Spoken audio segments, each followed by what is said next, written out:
La réflexion de l'entreprise, c'est se dire, j'ai mon chantier en interne et je vais simplifier, rationaliser, automatiser les process autant que faire se peut.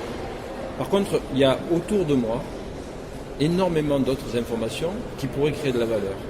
Donc, on se rend compte que le point le plus délicat à traiter, c'est en fait la jonction des deux.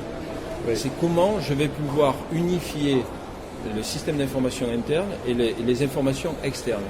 Donc, pour arriver à faire ça, effectivement, on va avoir toutes les problématiques de création de valeur autour des données, de la sécurisation de ces données et de l'automatisation des process autour de ça. Donc de vrais challenges en perspective pour nous et nos partenaires. La vraie problématique aujourd'hui, c'est que la quantité d'informations que l'on a à traiter n'est plus réaliste à la dimension humaine. Donc il va falloir trouver des moyens d'automatiser ces process-là.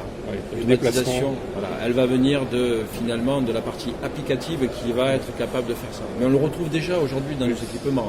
C'est-à-dire qu'on a la possibilité de pouvoir faire de la mobilité automatisée au sein de nos équipements et à terme au sein de data centers géolocalisés en proximité, voire distants, vus comme un seul et même data center. Le vrai différenciateur, c'est non pas d'avoir l'outil qui permet de faire cette mobilité de données, mais c'est surtout tout ce qu'il y a derrière qui automatise cette mobilité. C'est-à-dire faire de la mobilité, proposer en fait à l'utilisateur une mobilité adaptée à son besoin en fonction de ses engagements de qualité de service, de disponibilité, ainsi de suite. Donc c'est plutôt cette richesse-là qui vient de la modélisation des usages que simplement l'outil, la fonctionnalité qui déplace. En l'année 2011, certains ont commencé déjà à faire appel à des partenaires pour les aider à gérer leur nouvelle organisation. Il y a des nouveaux métiers qui sont apparus, il y a des nouveaux cursus de formation qui sont apparus aussi sur ce domaine-là. Et donc, il y a eu cette transformation-là.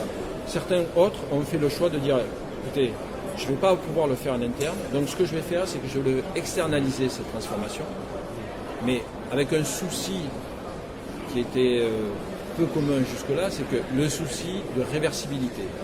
C'est-à-dire que la différence par rapport à ce qu'un player vertical et l'approche d'EMC avec son écosystème, c'est que lorsque vous faites le choix de ces types d'infrastructures, vous pourrez ensuite les sourcer chez différents providers. Ça, c'est l'objectif, mais quand on a des pétaoctets de données chez un prestataire, physiquement, il va falloir les déplacer chez un autre. C'est quand même pas neutre. Ça va passer par des déplacements physiques de disques, surtout par des tuyaux. Aujourd'hui, ça va être surtout par des gros tuyaux. De données, des gros tuyaux qui vont permettre de faire le transfert. Et effectivement, je vous rejoins. La problématique de la volumétrie en tant que telle, je pense qu'à terme, ce qui va le plus être difficile à traiter, c'est la tuyauterie. C'est-à-dire les interconnexions entre ces différents éléments-là et en fait la capacité à les faire communiquer avec des volumétries qui sont de plus en plus importantes. C'est vraiment là l'enjeu de demain. Plus de problème de performance sur le stockage, on a des produits qui fonctionnent et qui sont fiables. Le boulet d'étranglement, ça devient le réseau étendu. Exactement.